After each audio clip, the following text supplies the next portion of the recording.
Laila and the Wondrous Book.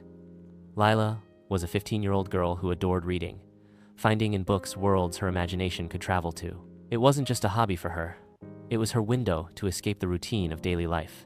She would spend long hours in her grandfather's old library, amidst the bookshelves that smelled of old paper and dust. One rainy day, while dusting off a neglected shelf in a corner of the library, her eyes fell upon a book she had never seen before. Its cover was dark brown leather, untitled, and adorned with strange shimmering patterns in a faded gold color.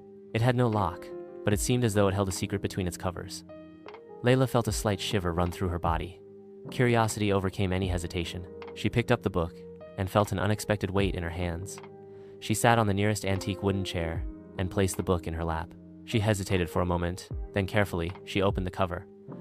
The pages weren't ordinary. They seemed to be made of a thin material resembling parchment, and the illustrations on them were incredibly lifelike, depicting places she hadn't seen even in her wildest dreams.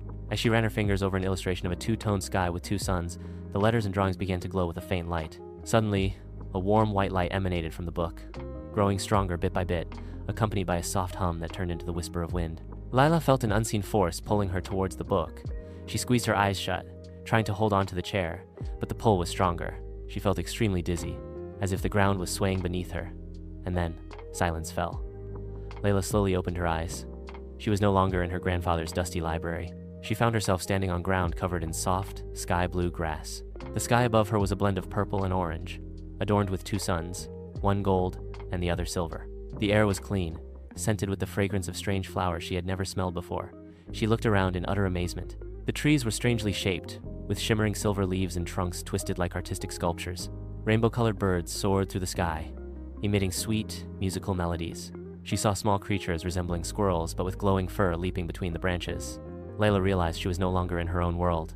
The book, still warm and faintly glowing in her hands, wasn't just a book, it was a portal.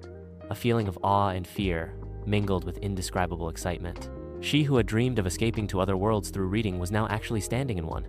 She didn't know how she had gotten here, nor how she would return, but a part of her felt curious to explore this amazing place. She carefully closed the book, clutching it tightly as if it were her only lifeline. She looked at the winding path before her that disappeared among the strange trees. She took a deep breath, and with hesitant steps but a heart pounding with adventure, she took her first steps into this new world. And so, Laila's journey began in the world that had emerged from between the covers of an old book. A journey full of secrets, dangers, and wonders she could not have imagined even in her wildest dreams.